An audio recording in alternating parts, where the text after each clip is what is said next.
ஓம் குரு பிரம்மா குரு விஷ்ணு குருதேவோ மகேஸ்வர குரு சாட்சாத் பரபிரம்மை தஸ்மை ஸ்ரீ குருவே நமக.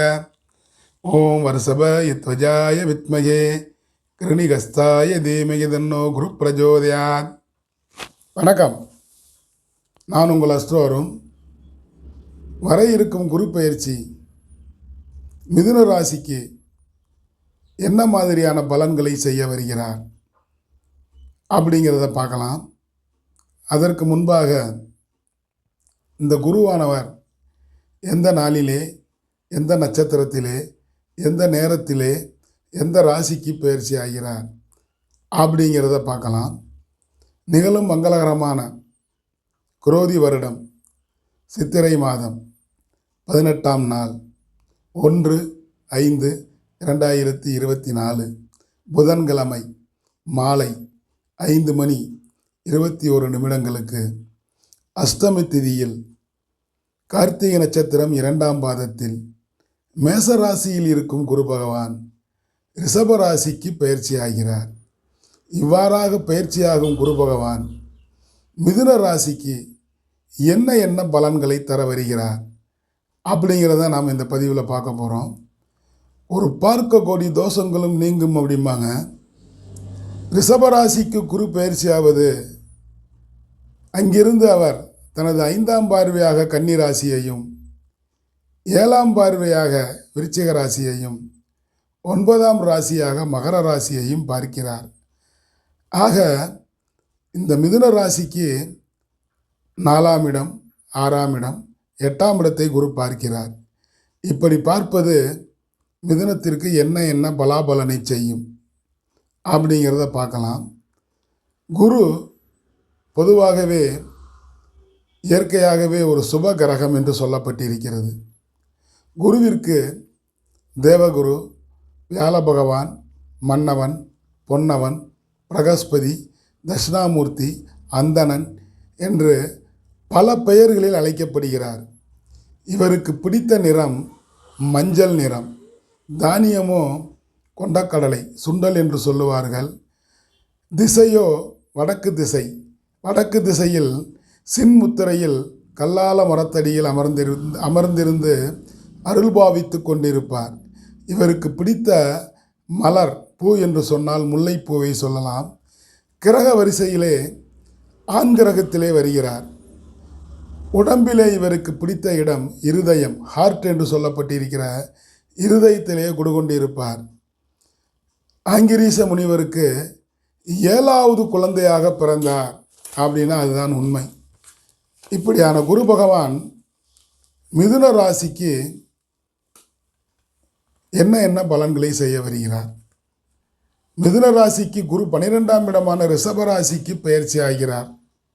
குருவின் பார்வை 4ஆம் இடமான கன்னி ராசியை பார்ப்பது உங்கள் தாயாரின் உடல் ஆரோக்கியம் மேம்படும். இதுவரை மருத்துவ செலவுகள் செய்து கொண்டே இருப்பீர்கள். இனிமேல் அந்த மருத்துவ செலவுகள் கட்டுக்குள் இருக்கும். படிக்கும் மாணவியர்கள் கல்வியில் நல்ல முன்னேற்றம் உண்டு. அதிக மதிப்பெண்கள் வாங்கி பெற்றோரின் மனதை குளிரச் செய்வீர்கள். வித்யாகாரகன் குரு படிப்பு ஸ்தானத்தை பார்ப்பது வித்தையை கொடுத்து விடுவார் அல்லவா. மிதுன ராசிக்கு கேந்திராதிபத்திய தோஷத்தை கொடுக்கக்கூடிய குரு 12ஆம் இடமான ரிஷபத்தில் மறைவது ஒரு நல்லது அப்படின்னே சொல்லிடலாம். இந்த குரு பயிற்சி மிதுன ராசிக்கு 12இல் மறைகிறார். 12ஆம் இடம் என்பது விரயஸ்தானம். 12ஆம் இடம் என்பது அயன சயனஸ்தானம். 12ஆம் இடம் என்பது, அதாவது மிதுன ராசிக்கு குரு கேந்திராதிபத்திய தோஷத்தை கொடுக்கக்கூடியவர். கெட்டவன் கெட்டிடில் கெட்டிடும் ராஜயோகம் என்பதை போல கெட்ட கிரகம் கெட்டு போயிடணும். மிதுன ராசிக்கு தோஷத்தை கொடுக்கக்கூடியவர்.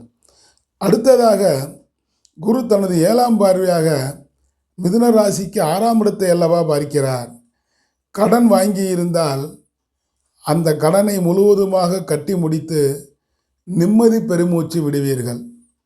உங்கள் உடல்நிலையில் ஒரு புது தெம்பு ஏற்படும் அப்படின்னே சொல்லிடலாம்.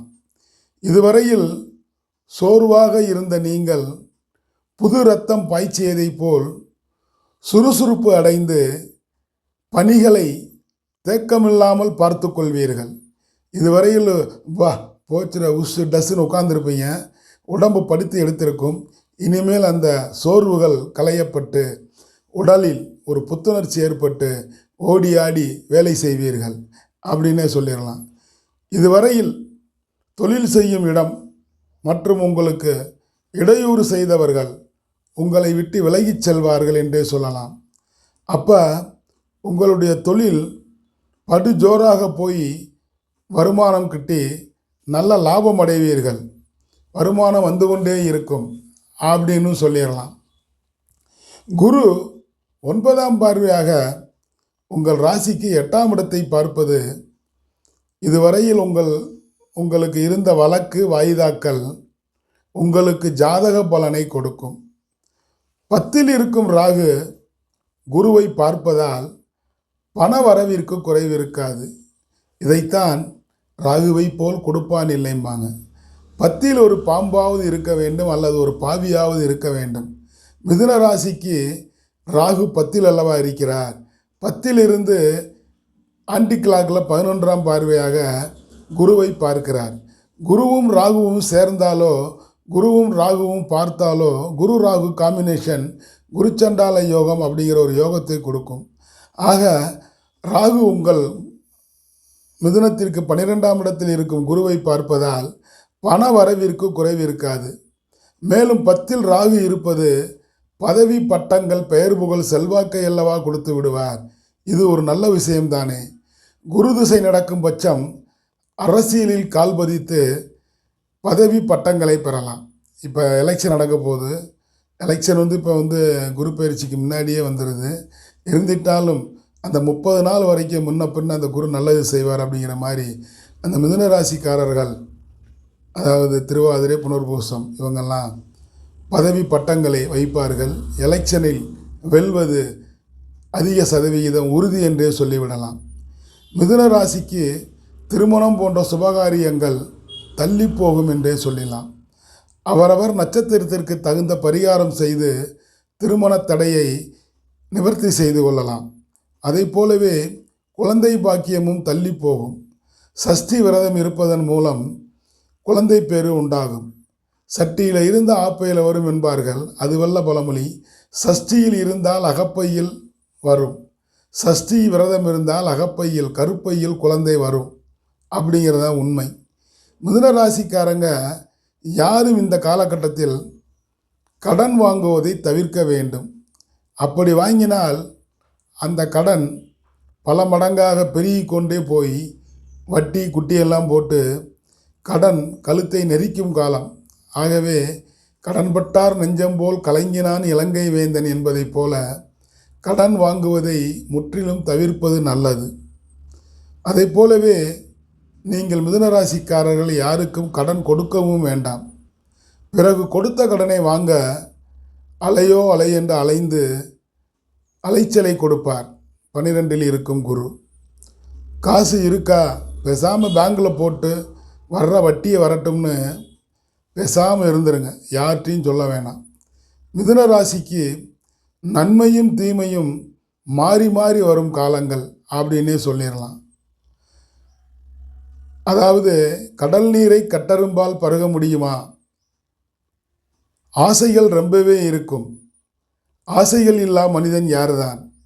மனக்கட்டுப்பாடு இத்தருணம் மிக மிக அவசியம். மனதிற்கு நீங்களே ஒரு கடிவாளம் போட்டு காய நகர்த்திக்கிட்டே வாங்க, காரியங்கள் கைகூடும். உங்களுக்கு நீங்களே ஒரு மனக்கட்டுப்பாடு எல்லாம் போட்டுக்கோங்க. தற்காப்பு வலையும் போட்டுக்கொள்ளுங்கள். அதை மீறி வெளியே வர வேண்டாம். லக்ஷ்மணன் கோடு என்று சொல்லுவார்கள். லக்ஷ்மணன் கோடை மீறியதால் தான் சீதைக்கு மிகுந்த சிரமங்கள் ஏற்பட்டது அப்படின்னே சொல்லிடலாம். அதை போல் உங்களுக்கு நீங்களே ஒரு வளையம் வட்டம் போட்டுக்கொள்ளுங்க. அந்த வட்டத்துக்குள்ளேயே இருங்க. மனசை அலைபாய விடக்கூடாது. மிதுன ராசிக்கு நல்லதும் கெட்டதும் மாறி மாறி கலந்து வரும் காலங்கள். மாணவர்கள் படிப்பில் அதிக அக்கறை செலுத்தி மதிப்பெண்கள் பெற வேண்டியது. தொழிலாளர்கள் போராட வேண்டியிருக்கும் சூழ்நிலை. அதாவது ஒரு பிஸ்னஸ் பண்ணுறாங்க, ஒரு கடை வச்சு நடத்திக்கிட்டு இருக்கீங்கன்னா அதிலிருந்து லாபம் ஈட்டுவதற்கு பகீரத பிரயோஜனம் பண்ண வேண்டும். பகீரத பிரயோஜனம் பண்ணினால்தான் லாபமே ஈட்ட முடியும். ஒரு 1000 ரூபா லாபம் பெறுறதுக்குள்ள போதும் போதும் என்றாகிவிடும். ஆக குரு உங்களுக்கு 12ஆம் இடத்தில் இருக்கிறார். 12ஆம் இடம் என்பது அயன சயன சுகம். அயனம் என்றால் சாப்பாடு, சயனம் என்றால் தூக்கம். இந்த இரண்டுக்குமே உங்களுக்கு குந்தகம் ஏற்படக்கூடிய நிலை வரும். ஆக எதை பற்றியும் கவலைப்படாமல் அமைதியாக இருந்து மனக்கட்டுப்பாடுடன் இருந்து இந்த குரு பயிற்சி 1 வருட காலங்கள் சுமாராக இருந்தால் உங்களுக்கு ஒரு அதிகமான உங்களுக்கு தொல்லைகளை கொடுக்க மாட்டார். இல்லை என்றால் ஏதேனும் ஒரு வழியில் சிக்கிக்கொண்டு அந்த தொல்லையில் மாட்டிக்கிட்டு நீங்களாக போய் மாட்டிக்கிட்டு அப்புறம் முழிக்கக்கூடாது. எனவே மிதுன ராசிக்காரர்கள் சற்று கவனமுடன் இருப்பது நல்லது. இந்த பதிவு உங்களுக்கு பிடிச்சிருந்தா சப்ஸ்கிரைப் பண்ணுங்கள், லைக் பண்ணுங்கள், ஷேர் பண்ணுங்கள். மறந்துடாமல் பெல் ஐக்கானை கிளிக் பண்ணுங்கள். அப்படி பெல் ஐக்கானை கிளிக் பண்ணும் பொழுது நான் பதிவிடும் அடுத்தடுத்த வீடியோக்கள் உங்களை தானாக வந்தடையும் என கூறிக்கொண்டு இந்த நாள் இனிய நாளாக இருந்ததற்கு இறைவனுக்கு நன்றி கூறி நாளைய பொழுது நல்லதாக விடியட்டும் என கூறிக்கொண்டு உங்களிடமிருந்து விடைபெறுபவர் உங்கள் அஸ்ட்ரோவரும். நன்றி, வணக்கம். வாழிய வளமுடன்.